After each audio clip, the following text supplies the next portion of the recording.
pwede na po silang itataas kanila, Panginoon, sa kanilang mga buhay. Dahil maraming salamat, Panginoon. Napakabuti mo sa buhay ng bawat isa, Panginoon. Kaya sa iyo po namin ibinabalik ang mataas na papuri, pagsampat pasasalamat sa matamis na pangalan ni Jesus na ating Panginoon at sariling tagapagligtas.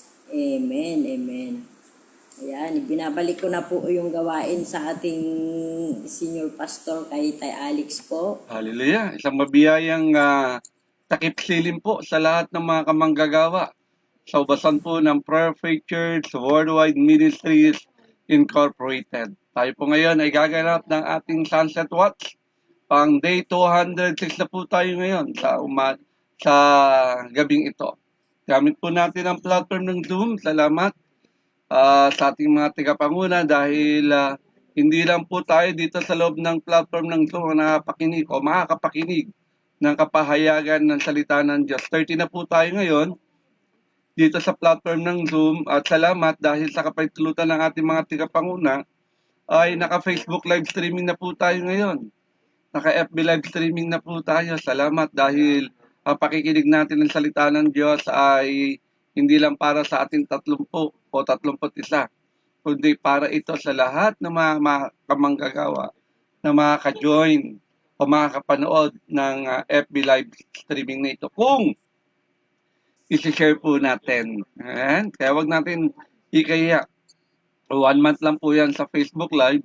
Pero meron po tayong TikTok through Pastora Sandra. Salamat dahil hindi kaagad siya nawawala doon. Okay, pwede natin panoorin doon at laging updated. June 25 na po ngayon, 2026. Napakaganda po ng mensahe ngayon. Ang topic natin ay excellent mentality. Pero kaya nais pa itukoy ng ating preacher. Dahil sasagutin niya ang tema ay how can we develop an excellent mentality. Natawagan na po natin ang ating pastora sa POF Kalapandayan Chapter. Tubik, walang iba kundi si Pastor Donna Pahen. Nak, is your turn? Naririnig po. Loud and clear. Lord, hallelujah. Salamat po sa Panginoon. Tunay po na ang Diyos talaga ay gumagawa ng way para po sa mga ganitong pagkakataon. Kala ko po kasi kanina, hindi na ako matutuloy mag-preach kasi po ang lakas-lakas ng tugtog ng kapitbahay ko. Hindi ko po talaga marinig. Ultimo kami sa loob ng bahay, hindi magkarinigan. At salamat po sa Panginoon. May nag-offer ng bahay niya na dito na daw ako mag-preach. Hallelujah. Talagang ang Lord ang napakabuti. Nagpipray ako kanina, sabi ko, Lord, ipalobat ko na yung kanyang Bluetooth. Sabi ko na makapag-pray ako. Pero hindi pa ganun yung tugon ni Lord. May mag-o-offer palang bahay. Salamat Amen. po ng taong yun. At alam ko po narito siya ngayon. Kasama po natin. Kaya Praise God. kung po tagalin, muli po sa pinagpalang gabi po sa ating lahat, sa pangunguna po ng ating Spiritual Director, Bishop Rosnosuelo, kasama po ng ating Pastora Glory. Good evening po sa ating Senior Pastor. Magandang gabi po tayo sa ating Good Pastora evening. Glory. Ang ating Pastor Jay, sa kanyang may bahay, sa lahat po ng council servant na narito, maging mga kapastoran, lahat ng manggagawa, talagang napakabuti po ng ating Panginoon. Hindi ko na po patatagalin dahil medyo mahaba-haba po ang ating tekstong babasahin. Kung meron po tayong banal na kasulatan, makipagbukasan po kayo sa akin sa Book of Daniel, chapter 6, verses 1 to 25. Tunay po na napakaganda ng kwentong ito na ating mababasa at mapapakinggan. Sabi po dito, Daniel chapter 6, verses 1 to 25, si Haring Dario ay pumili ng 120 pinuno ng mga riyon sa buong kaharian. Pumili rin siya ng 3 mamamahala sa mga pinuno ng rehiyon at mga ngalaga sa kapakanan ng hari. At isa rito si Daniel.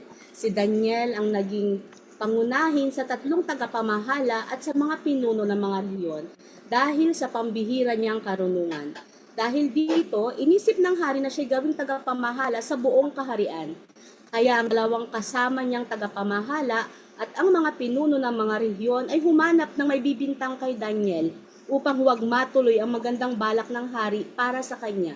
Ngunit wala silang makitang dahilan sapagkat laging matapat si Daniel sa kanyang tungkulin kaya't sinabi nila, wala tayong maibibintang sa kanya maliban sa mga bagay na kinalaman sa kautusan ng kanyang Diyos. Nagkaisa silang humarap sa hari. Sinabi nila, "Mabuhay ang Haring Dario. Kami pong mga tagapamahala ng kaharian, mga pinuno ng mga rehiyon, at mga tagapayo ay nagkaisa ng palagay. Mabuti po'y ipag-utos ninyo sa loob ng 30 araw ay walang sasamba o mananalangin sa ibang Diyos o tao liban sa inyo. Sino mang hindi susunod sa utos na ito ay ihuhulog sa kulungan ng mga leon. Kaya mahal na hari, magpalabas po kayo ng gayong kautusan at inyong lagdaan upang maging batas ng Media at Persia. Batas na hindi mababago ni mapapawalang bisa." At gayon nga ang ginawa ni Haring Dario. Nang malaman ni Daniel na nilagdaan ng hari ang gayong kautusan, umuwi siya, lumuhod siya at nanalangin at nagpasalamat sa kanyang Diyos sa isang silid sa itaas ng kanyang tirahan sa may bukas na bintanang nakaharap sa Jerusalem. 3 beses niyang ginagawa ito Amen. maghapon gaya ng kanyang kinaugalian. Ngunit binabantayan pala siya ng kanyang mga kaaway. Nang makita siyang nananalangin, siya'y kanilang isinumbong sa hari at sinabing, "Hindi po ba't pinagtibay ninyo ang isang kautusan na sa loob ng 30 araw ay walang mananalangin sa sino mang Diyos o tao liban sa inyo ay ihahagis sa kulungan ng mga leon ang sino mang lumabag dito?" Sumigaw ang hari. Sumagot ang hari, "Ang kautusan ng Media at Persia ay hindi mababago ni mapapawalang bisa." Sinabi nila, "Mahal na hari, si Daniel po na isa sa inyong dinalang bihag mula sa Huda ay lumabag sa inyong kautusan at 3 beses pa po kong manalangin araw-araw." Nang malaman ito ni Haring Dario, nabalisa siya at maghapong inisip kung paano maililigtas si Daniel.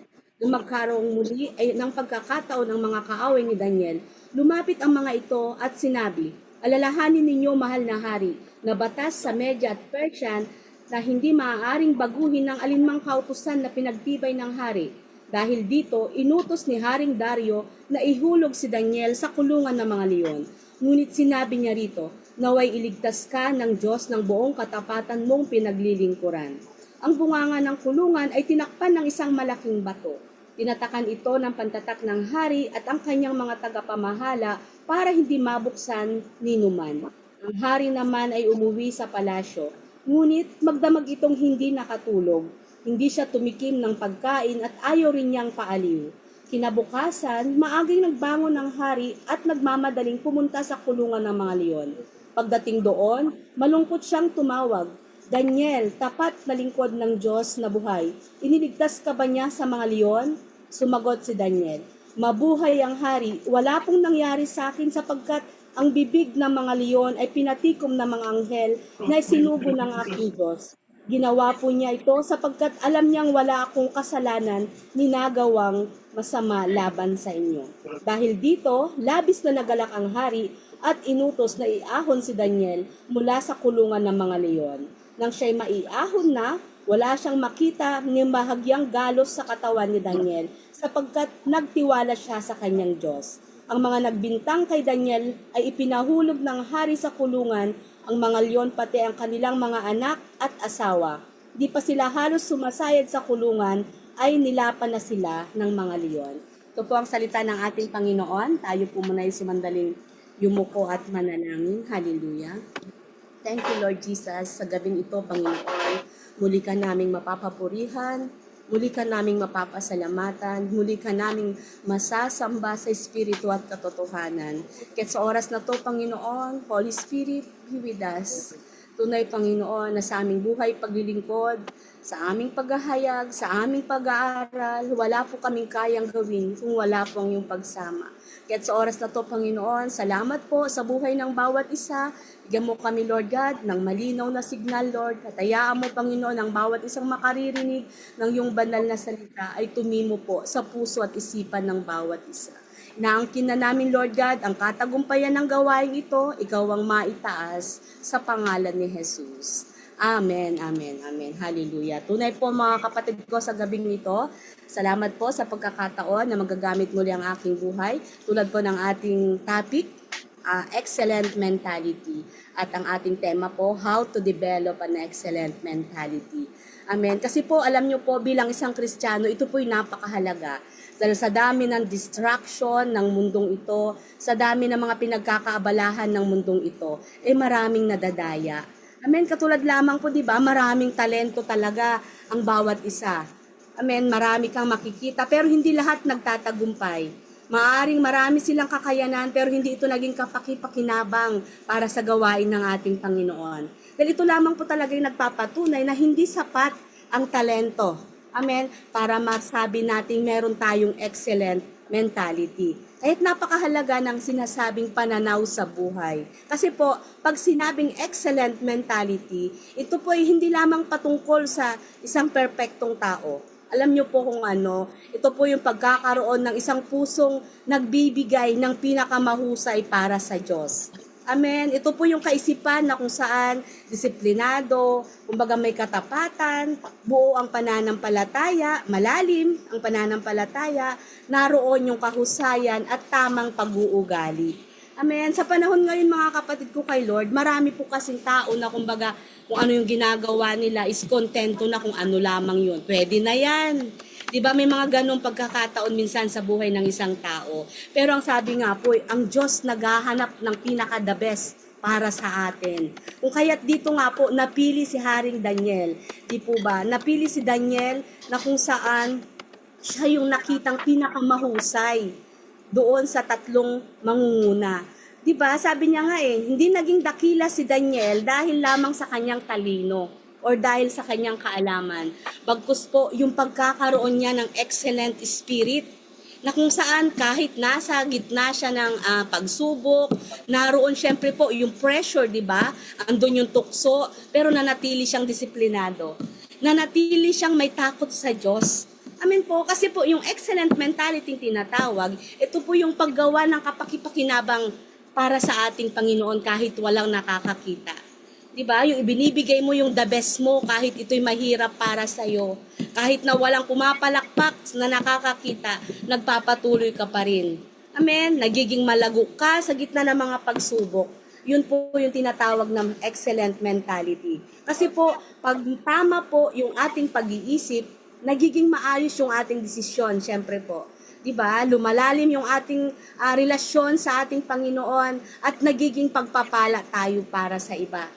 Pero po kung wala ang excellent mentality or mali yung ating mentality, 'di ba? Madali tayong sumuko, madali tayong mawalan ng focus, lalong-lalo na sa buhay paglilingkod. Konting distraction, 'di ba, nawawala na tayo. Kumbaga mas nadadaig na tayo ng mga pagsubok, ng mga tukso. Kaya bilang anak ng Diyos, mga kapatid ko kay Lord, tinawag tayo para mabuhay ng tagla yung excellent mentality na kung saan naroon yung kahusayan, naroon yung integridad at kabanalan. Ang tanong po, paano po ba ito madedevelop sa buhay ng isang naglilingkod sa ating Panginoon? How to develop an excellent mentality. Bilang point 1 po natin, dapat po we know the right purpose of our life. Alam natin kung ano yung tunay na layunin ng ating buhay. Katulad po sa verse 4 and 5 ng ating binasa, di po ba ang sabi ng dalawang ito, lahat ng mga tagapanguna, di ba ang sabi niya, wala tayong maibibintang kay Daniel, maliban doon sa mga ginagawa niya na may kinalaman sa kanyang Diyos. Amen. Alam ni Daniel sa kanyang buhay kung ano yung right purpose. Ano yung tamang layunin ng buhay niya. Amen. Kasi maraming tao yung nabubuhay pero hindi alam bakit sila nabubuhay. Diba? May trabaho, may pangarap. Kumbaga yung may sarili silang mga plano. Pero parang kulang pa rin sa loob ng puso nila. Dahil po alam nyo kung bakit po. Kasi hindi lang naman talaga nilikha ang isang tao para kumain, para yumaman, para magtrabaho, diba? Hanggang tumanda. Siyempre po, nilikha ang isang tao para sa isang banal na, isang banal na layunin ng Diyos sa atin. Amen. Kaya dapat po, alam natin yung tamang layunin ng buhay natin. Unang-una po, ang layunin ng buhay natin is makilala natin ang Diyos at mabigyang luwalhati siya. Amen. Hindi tayo nilikha para sa sarili lamang natin, kapatid. Ang tamang layunin ng buhay natin is kilanlin, sambahin, paglingkuran, luwalhatiin ang ating Panginoon. Kaya't ngabot sabi niya nga po, sa aklat ng Isaias chapter 43 verse 7, tayo'y nilalang niya para sa kanyang kalwalhatian. 'Di ba? Aking nilalang sila para sa aking kalwalhatian. Yan po ang sabi ni Yahweh sa aklat ng Isaias chapter 43 verse 7. Kaya't kapag ang tao po ay nabubuhay ng hiwalay sa Diyos, kahit anong tagumpay niyan kapatid na maabot, amen, naroon pa rin yung kawalan sa loob ng kanyang kalooban. Kasi sabi ko nga po, madalas na maraming mayaman, pero walang kapayapaan. Lagi natin naririnig kaya kay tayo, Pastor. Maraming pera, pero hindi sila masaya. 'Di ba? Maraming kala mo sikat, pero sa totoong buhay malungkot. Ah, Kasi walang anumang bagay naman sa mundong ito'y makakapuno ng puwang na para lamang sa Diyos. Di po ba? Kaya't ang tunay na layunin kapatid ng buhay natin, hindi lamang yung magkaroon tayo ng magandang buhay. Di ba lagi naman paalala sa atin yan, kumbaga common na naririnig natin sa ating tatay pastor, hindi lamang magkaroon tayo ng magandang buhay, yung Amen. pera, maraming pera, di ba? Ang tunay na layunin natin, mabuhay para sa Diyos. Di Amen. po ba? Lakip nun yung lagi tayong nananalangin, sumusunod Yes, tayo Lord. sa ating Panginoon. Di ba? Namumuhay tayo ng may kabanalan. At higit sa lahat po, syempre, ginagamit natin yung ating buhay para sa ating Panginoon. At doon mo mararanasan, kapatid, ang tunay na kahulugan ng buhay mo. Amen po? Makilala mo ang Diyos, hindi lamang po yun. Dapat po, bilang isang Kristiyano, dapat alam mo yung layunin mo. Ang layunin mo is mabago ka araw-araw. Katulad ng ating Panginoong Hesus Kristo. Sabi nga po hindi lamang tayo tinawag para maligtas. Tinawag din po tayo para mabago. Amen po. Kaya sabi niya doon upang tayo'y maging katulad ng larawan ni Kristo. Yun po yung layunin ng Diyos. Tayo'y hubugin araw-araw. Amen po, yung dati nating makasariling buhay, magiging mapagmahal na tayo, yung lagi nating mapagmataas noon, di po ba, tinuturuan na tayo maging mapagpakumbaba, mula doon sa makasalanan nating buhay, patungo sa kabanalan. Yung po yung nais makita sa atin, hindi lamang magamit tayo para sa Panginoon, mabago din po tayo araw-araw. Amen po, kaya't sabi ko nga po dapat kung may mga pagsubok tayong nararanasan, huwag na nating pagtakhan yon. Yung mga sakit, kabiguan, yung lahat ng ating mga pinagdadaanan na akala natin parusa. Diba? Kadalasan ginagamit yun ng ating Panginoon upang tayo ay baguhin. Di po ba? Katulad ng isang ginto nga po, talagang dadaan yan sa proseso. Hindi naman yan agad-agad ginto. Maraming pagdadaan ng proseso niyan. Marami ka pang kemikal na ilalagay. Ganon din po sa buhay natin mga kapatid ko kay Lord. Dadaan talaga tayo sa proseso bago tayo magiging matatag. Diba? May mga pagkakataon talaga sa buhay natin na pinahihintulutan ng ating Panginoon ng pagluha natin. Minsan nararanasan natin yung kahinaan. Diba? Pinahihintay tayo dun sa ating mga panalangin. Pero yun ay para sa ikahuhubog natin bilang isang tunay na Kristiyano. Amen po. Kasi po, kapag naunawaan natin yung tunay na layunin ng Diyos sa buhay natin, hindi tayo basta-basta susuko. Kahit na anong mga pagdadaanan natin, gagawin pa rin natin ang pagtitiis, ang pagtsatsaga. Kasi alam mo ang layunin nito para sa iyo. Amen po? Hindi lamang po yun na tayo'y makakilala sa ating Panginoon, na tayo'y mabago araw-araw. Ang isa pa pong layunin ng buhay natin is magiging pagpapala tayo para sa iba. Amen? Hindi tayo pinagpala ng Diyos para lamang sa sarili natin. Di po ba? Sabi nga, may mga misyon tayo dito na maging asin at ilaw tayo ng sanlibutan. Kasi yun ang nais makita ng ating Panginoon. Yung magamit, yung layunin ng buhay natin para sa iba. Kaya't nakakagalak sa buhay ng bawat isa na yung minsan yung simpleng pagtulong natin, di ba? Yung simpleng pag-encourage, yung pananalangin natin para sa isa't isa, maging itong pagbabahagi natin sa salita ng ating Panginoon, kapatid, nagagamit ang ating buhay para baguhin ang buhay ng ibang tao. Di po ba nagiging asin at ilaw tayo ng sanlibutan? Kaya't minsan may mga taong nawawalan ng pag-asa. Di po ba pag tayo nakakausap nila, nabibigyan natin sila ng konting encouragement, konting message, di po nagiging kalakasan ito? Isa po yun sa layunin natin na mayroon tayong right purpose. Alam mo po yun na tayo nagiging pagpapala para sa iba. Hindi ka naman kailangan maging sikat para magkaroon ka ng purpose sa buhay mo. Huwag na tayong gumaya dun sa iba na tutulong pero merong picture taking. Di po ba? Sabi nga po, kahit walang pumapalakpak, kahit walang nakakakita, magpapatuloy ka pa rin para sa ating Panginoon. Amen? Kahit simpleng bagay, kapatid, kapag ginamit ito ng Diyos para sa iba, ito po ay magiging kapaki-pakinabang. Amen po, hindi lamang po yun na kailangan nating mabago araw-araw, magiging pagpapala tayo sa iba, at isa pa pong layunin ng buhay natin is yung paghandaan natin yung ating walang hanggang buhay. Amen. Alam naman po natin, kapatid ko sa Panginoon, na yung buhay natin dito sa lupang ito ay pansamantala lamang. Di po ba? Parang ang buhay na ito hindi natin maikukumpara sa ikalawang buhay natin. Kaya't nga po't sabi ng ating Panginoon, hindi dapat natin iukoy, kumbaga ituon yung ating paningin para sa mga panlupa. Dapat ituon natin yung ating paningin para sa panlangit na bagay. Kasi marami ng tao ngayon sobrang nakatuon na sa makamundong bagay. Ngunit nakakalimutan na yung kanyang kaluluwa. Ano na kayang kalagayan ng aking kaluluwa? Di po ba? Kapatid, darating naman talagang isang araw na iiwanan natin ang lahat ng ito. Yung ating inaangkin ngayon na pera, maging yung ating mga ari-arian, yung iniingatan nating mga posisyon, kapatid ko sa Panginoon, isang araw iiwanan nating lahat yan. Dapat malaman mo yung purpose mo, bakit ka nandito. Hindi ka nakatuon para dun sa mga bagay na yon. Dapat alam mo kung paano mo pagtitibayin yung relasyon mo sa ating Panginoon. Kasi yun lamang naman po talaga ang mananatili hanggang wakas, magpakailanman, yung relasyon mo sa ating Panginoon. Amen po.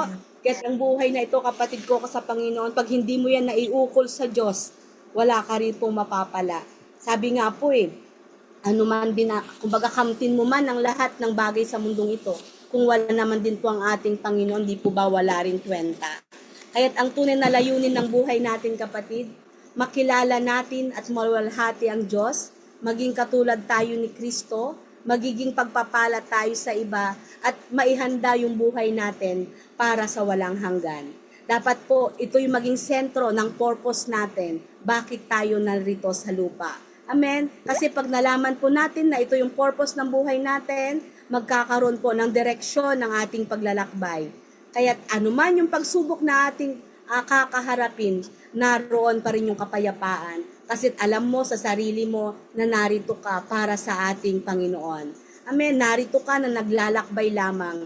At hindi mo aangkinin anuman yung mga nakikita mo kasi alam mo na ito ay pansamantala lamang.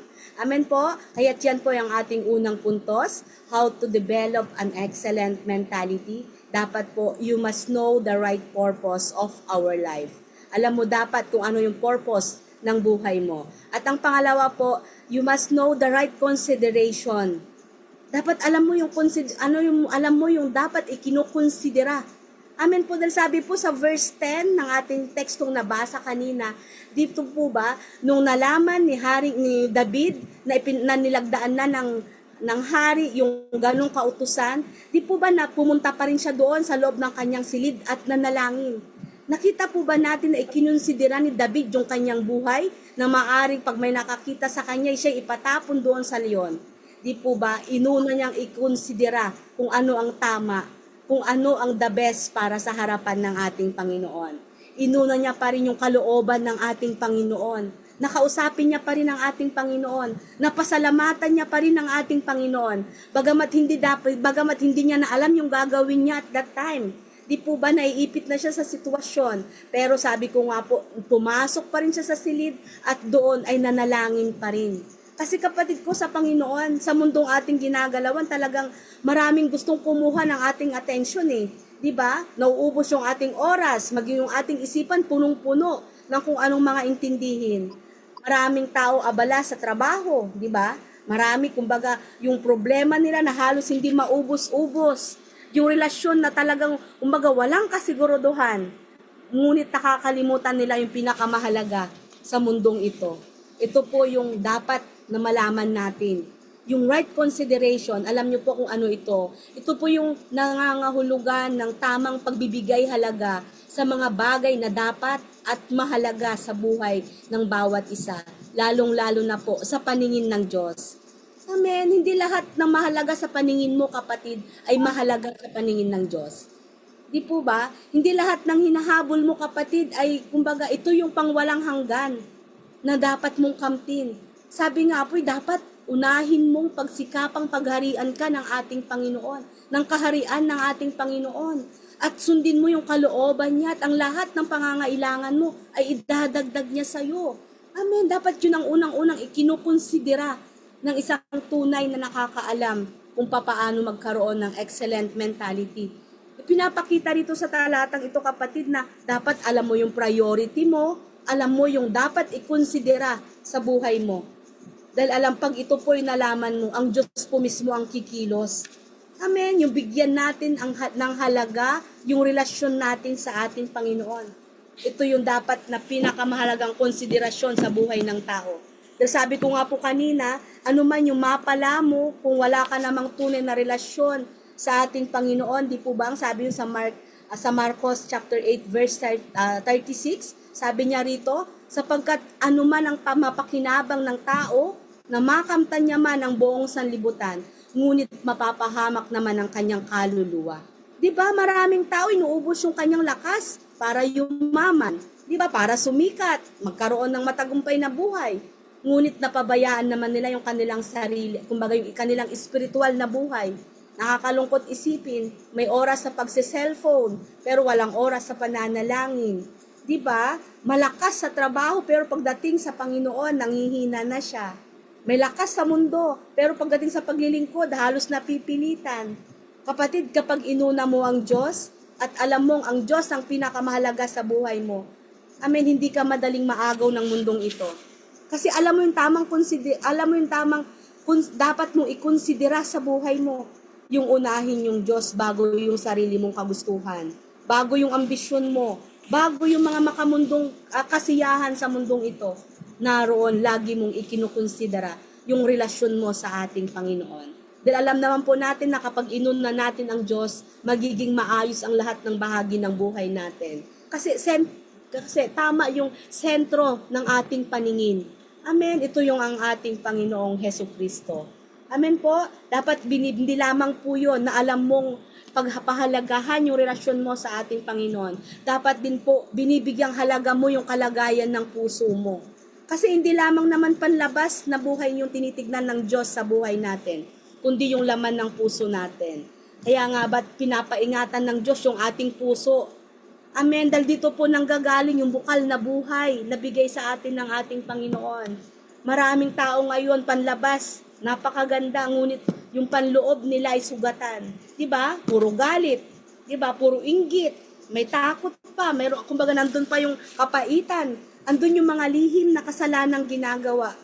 'Di ba? Kapag napabayaan mo ang puso mo, kapatid, unti-unting sisirain 'yan. Unti-unting masisira yung spiritual na buhay mo. Kaya napakahalagang masuri natin yung ating puso. Tama pa ba yung ating motibo? 'Di ba? Tama pa ba yung ating puso? Totoo pa ba yung pag-ibig natin sa Diyos? Kundi na may kapatawaran pa ba tayong natitira sa ating puso? Minsan talaga yun yung pinakamahirap na laban eh. Hindi yung laban sa tao, kundi yung laban ng kalagayan ng ating puso. Amen po. Ang tamang kinukonsidera, kapatid, hindi lamang yung panlabas na anyo natin, kundi inuuna natin yung kalinisan ng puso natin sa harapan ng ating Panginoon. Amen po. Kaya sabi nga po turuan tayo ni Yahweh na bilangin natin yung ating araw upang makamit natin yung buong pusong may karunungan. Amen po. Maraming tao nagsasabi, mamaya na ako mananalangin kapag may oras na. 'Di ba? Kapag tumanda na ako, saka na ako lalapit sa Diyos. Ngunit walang kasiguruduhan yung bagay na 'yon. 'Di ba? Kasi alam naman natin na walang kasiguruduhan ng buhay natin ito hanggang kailan. Alam po natin 'yan na tayo pansamantala lamang dito. Pero po, kung tayo po ay magbibigay oras, magbibigay paglilingkod, magbibigay pagmamahal at susunod sa ating Panginoon, anuman pong oras ang lumipas, kapatid, nakatitiyak ka, ang Panginoon ay laging sumasa iyo. Amen. Hindi lamang yun, bibigyang halaga din natin yung laman ng ating puso, bibigyang halaga din natin yung walang hanggang buhay. Amen. Inuulit ko nga po, sabi ko kanina, yung mundong ito ay pansamantala lamang. Darating ang araw tayo mawawala. Ang lahat ng material na hawak natin, iyan ay mawawala. Amen. Pansamantala lamang ito na nakikita natin. Pero yung dapat bigyan nating halaga is yung pangwalang hanggang buhay na kung saan makakasama natin ang ating Panginoon. Amen po. Kapatid ko sa Panginoon, ang tunay na karunungan ay hindi lamang paghahanda para sa kinabukasang ito, sa kinabukasan ng mundong ito, kundi po yung paghahanda natin sa pagharap natin sa ating Panginoon. Kaya't mahalagang tanungin natin yung sarili natin minsan, handa ka na bang humarap sa ating Panginoon? Amen. Na pag dumating ba siya, handa mo na bang isumiti yung papel mo? Pag kukunin ka na ba ni Lord anytime, handa ka na ba? Dapat yun po yung mga alam natin na kinukonsidera natin sa harapan ng ating Panginoon. Dapat hindi tayo mawawala. Dapat uunahin natin na pahalagahan ang ating Panginoon. Kasi yun ang nais makita ng Diyos sa buhay natin. Na alam natin yung right purpose ng buhay natin, alam natin yung right consideration ng buhay natin. Kaya yan po yung ating pangalawang puntos. At sa ating pong pangatlong puntos, you must have the right intention. Amen. Dapat alam mo ano yung tamang intensyon, ano yung motibo mo sa buhay paglilingkod. Basahin po natin sa verse 22 na ating tekstong nabasa kanina. Nakita po natin, di po ba, no, tinanong siya ng hari, Daniel, sabi niya, di ba, iniligtas ka ba ng yung Diyos? Di ba, sabi niya, mabuhay ang mahal na hari. Hindi po siya pinabayaan ng ating Panginoon. Makita po natin doon sa verse na ating binasa, di ba nakita natin na hindi itinaas ni Daniel yung kanyang sarili, bagkos itinaas niya ang Diyos, na hindi siya pinabayaan ng ating Diyos, ng kanyang Diyos na kanyang sinasampatayanan, na nagpadala ang Diyos ng anghel upang itikom ang mga bibig ng mga leon. Nakita po natin mga kapatid ko sa Panginoon, unang-unang itinaas ni Daniel ang ating Diyos, hindi ang kanyang sarili. Amen po. Maraming tao ngayon gumagawa ng mabuti, naglilingkod, tumutulong, nagsisikap nagsisikap para mabuhay, pero ginagawa nila ang lahat ng yun para sa sarili nila. 'Di ba? Hindi nila yun ginagawa para sa Diyos. Dapat yun ang unang sinusuri natin. Ang lahat ba ng ginagawa natin ay para sa Diyos? Amen. Maaring tama po, pero mali yung motibo. 'Di ba? Maaring maganda yung panlabas, ngunit hindi naman dalisay yung laman ng puso. Kaya dapat maunawaan po natin na sa harapan ng Diyos, napakahalaga ng right intention or tamang layunin or motibo ng ating puso. Tandaan po natin, kapatid ko kay Lord, ang Diyos po hindi tumitingin sa kakayanan natin. Ang Diyos po hindi yan tumitingin sa kayang ibigay natin. Ang Diyos po ay tumitingin, kapatid ko, sa Panginoon, sa puso natin. Kung ano yung intention mo, kung ano yung motibo mo, bakit ka naglilingkod sa ating Panginoon? Bakit ka nagbibigay para sa ating Panginoon? At bakit ka nananalangin? Amen. Ano po ba yung mga intention natin dito? Nagbibigay ka lamang ba para tumanggap? Amen. Nananalangin ka lang ba para humingi? Naglilingkod ka lamang ba para maligtas? Amen po. Dapat po naglilingkod tayo kasi mahal natin ang ating Panginoon. Nagbibigay tayo dahil mahal natin ang Panginoon. Nananalangin tayo dahil mahal natin ang Panginoon. Amen. Dapat yun ang mga bagay na intention natin. Bakit ginagawa natin ang mga bagay na ito? Para kahit, sabi ko nga po kanina, kahit walang pumapalakpak, gawin natin yung the best. Dahil ang sabi nga po sa Colossians chapter 3, verse 23, ano man ang mga ginagawa natin, gawin natin ng buong puso para sa Panginoon, hindi sa tao. Kasi po, kapag tama yung intention natin, hindi tayo mapapagod. Hindi tayo maghahanap ng papuri galing sa iba. Amen. Hindi tayo titigil. Kahit wala na nakakapansin, magpapatuloy pa rin tayo maglilingkod. Kasi alam natin na sa Diyos tayo naglilingkod, hindi sa tao. Amen po. Yung maling intention kasi, kapatid, madaling makasira yan. Di ba? Pag wala ng appreciation, pwede ka nang umayaw. Di ka naman pinapansin eh. Di ba? Ayoko na mag-preach, di naman din ako pinapakinggan. Di ba may mga ganong distraction minsan sa buhay natin. Pero kapatid ko kay Lord, kung ang ating intensyon ay para mabigyang papuri lamang ang ating Panginoon, sabi ko nga po, kahit walang pumupuri, kahit walang pumapalakpak sa'yo, maglilingkod ka pa rin ng buong puso. Ibibigay mo pa rin yung the best dahil sa Diyos ka naglilingkod. Amen po. Mas mahalaga kapatid ko sa Panginoon yung pusong tapat kaysa doon sa mga malalaking bagay na ginagawa natin pero mali ang motibo. Amen? Kaya't sa oras na to mga kapatid ko kay Lord, huwag nang hintayin yung mga papuri pa ng iba. Gawin natin ang lahat ng bagay para sa ating Panginoon. Dapat nakikitungo tayo sa kapwa natin ng buong pagmamahal. Amen, na nanggagaling sa pusong galing sa Diyos, ng malasakit at hindi tayo naghihintay ng kapalit. Kasi po sa panahon ngayon, 'di ba, maraming relasyon na nasisira dahil sa mga maling motibo. Nagmamahal ka kasi mahal ka lang niya. 'Di ba? Pinapatawad mo lang siya kasi karapat-dapat lang siya. Pero ang sabi nga ng ating Panginoon, mahalin mo siya kahit hindi siya karapat-dapat mahalin. Patawarin mo siya kahit hindi siya karapat-dapat patawarin. Kahit sa oras na 'to, mga kapatid ko kay Lord, tinuturo sa atin ng ating Panginoon ng tunay na pag-ibig, dalisay. Amen. Ang tunay na pag-ibig, isang tapat. Yun ang nais makita sa atin ng ating Panginoon.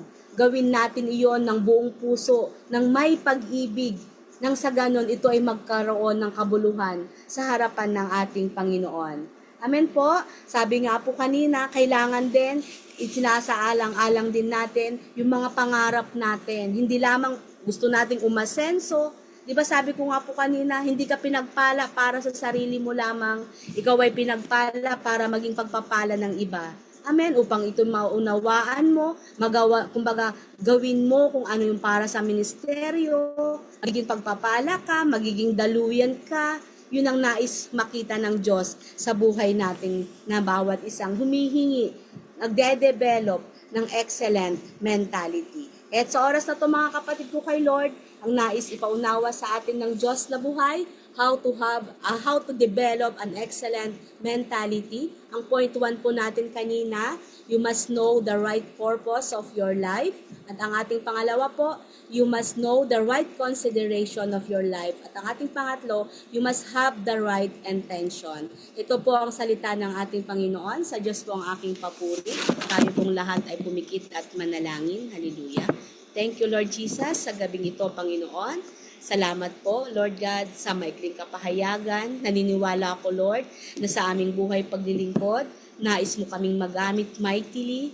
Hayaan mo, Lord, na sa aming buhay paglilingkod, unahin ka namin, Panginoon. Magkaroon pa kami ng heart desire na lalo pa pong lumalim ang aming relasyon sa iyo at higit sa lahat, Panginoon, magiging pagpapala ang buhay namin para sa iba. Kaya't, Lord, sa gabing ito, hayaan mo ng 3 puntos na ito, Panginoon, na alam namin yung right intention namin, alam namin yung right motive namin, Panginoon, at alam namin yung right consideration namin, Lord God, sa buhay paglilingkod. Kaya't, Lord, hayaan mo na ang bawat bagay na ito ay maging kagamit-gamit sa buhay ng bawat isang nakarinig ng salitang ito. Thank you po sa iyong aming papuri. In Jesus' name, Amen. Amen.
Amen. Ayan, napagpala po bang bawat isa sa narinig na salita ng Diyos?